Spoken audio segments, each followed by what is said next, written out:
آپ دیکھیں یہ چوری ڈکیتی یہ آج کی کوئی نئی چیز نہیں ہے.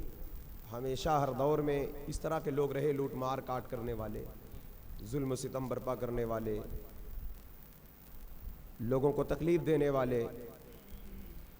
تو اس سے بچنے کی جو دنیاوی تدبیریں ہیں اسے تو اختیار کی جائے, لیکن اس کے ساتھ ساتھ اللہ کی طرف رجوع کیا جائے.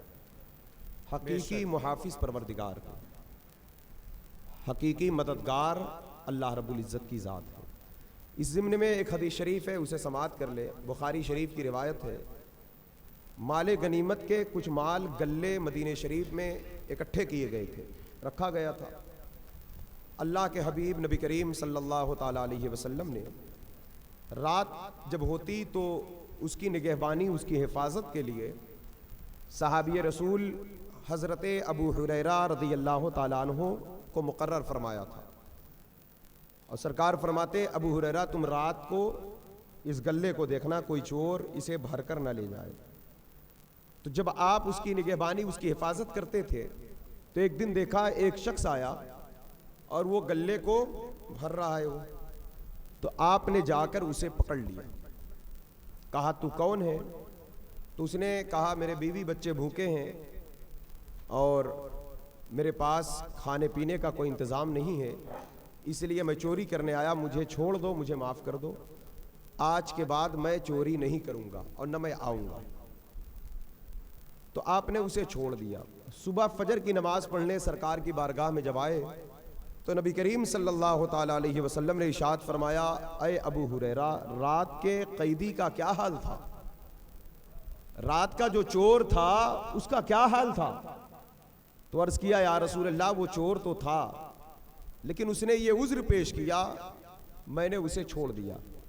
سرکار فرماتے ہیں ہوشیار رہنا, وہ جھوٹا ہے, وہ پھر آئے گا. مطلب وہ کہہ کر گیا تھا نہیں آؤں گا, حضور نے فرمایا وہ جھوٹ بولا ہے, وہ پھر آئے گا, لیکن تو ہوشیار رہنا. دوسری رات وہ پھر آیا, پھر آپ نے پکڑا اور پھر وہی کہا, پھر آپ نے چھوڑ دیا. سرکار نے تیسرے دن پھر یہی بات فرمایا, وہ پھر آئے گا, ہوشیار رہنا.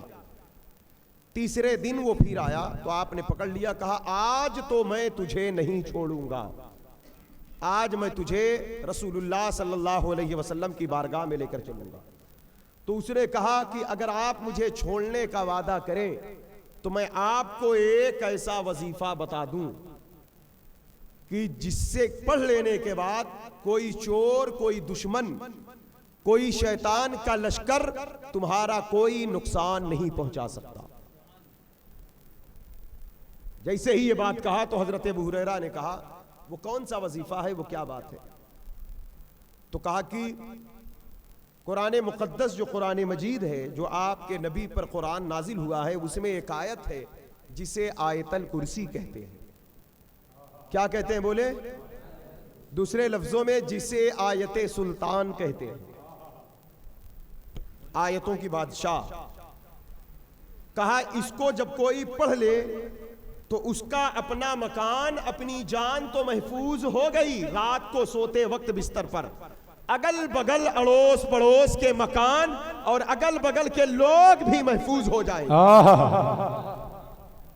جب آپ کو یہ بات بتایا تو آپ نے چھوڑ دیا. حضور کی بارگاہ میں حضرت ابو ہریرہ آتے ہیں, کہا سرکار آج وہ قیدی پھر آیا تھا, میں نے اسے چھوڑ دیا, اس نے مجھے یہ وظیفہ دیا ہے.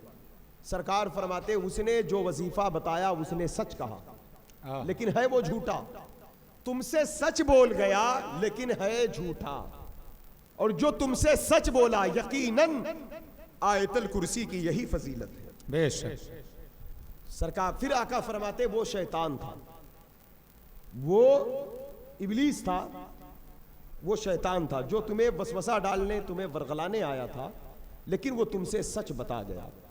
اس روایت سے پتا کیا چلا کہ آج کل تو افواہوں کا دور ہے, دور افواہوں کا نہ بھی ہو تو ہر بندہ مومن کو ہر رات ضروری ہے کہ جب وہ بستر پر لیٹے نبی کریم صلی اللہ علیہ وسلم کے تعلیم کے مطابق تو چاہیے کہ آیت الکرسی پڑھ کر لیٹے, تاکہ اس کی برکت سے وہ شیطان ہو یا جنوں میں سے شیاطین کے لشکر کا کوئی شخص ہو, یا انسانوں میں سے شیطان کے لشکر کا کوئی سپاہی ہو، جیسے چور ڈاکو، یہ سب شیطانی لشکر ہیں، جب کوئی آیت الکرسی پڑھ لے تو اللہ تعالیٰ اس کی برکت سے اس کے جان کی، اس کے مال کی حفاظت فرمائے گا۔ پڑھیں گے انشاءاللہ۔ اس کی بڑی فضیلتیں آئی ہیں، نماز کے بعد پڑھنے کی تلقین کی گئی۔ فرض نماز کے بعد آیت الکرسی پڑھی جائے تو جنت کے 8 دروازے اس کے لیے کھول دیے جاتے ہیں۔ تو لہٰذا اس لیے شور شرابہ کرنے سے زیادہ بہتر یہ ہے کہ انسان اپنے رب کی پناہ طلب کرے اور اللہ سے مدد طلب کرے۔ اس کے بعد جو دنیاوی تدبیریں ہیں ان تدبیروں کو اختیار کرنا ضروری ہے، وہ کرے، اور بہت زیادہ افواہوں پر دھیان نہ دے، حقیقت کی تلاش میں رہے۔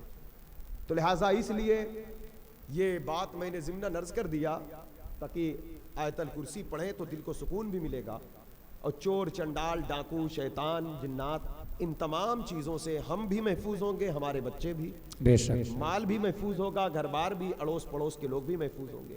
اور دعا کریں تمام مخلوق کے لیے، ہندو مسلم جتنے ہیں سب کے لیے اس مسئلے پر دعا کریں، اللہ تعالیٰ سب کے جان مال کی حفاظت فرمائے۔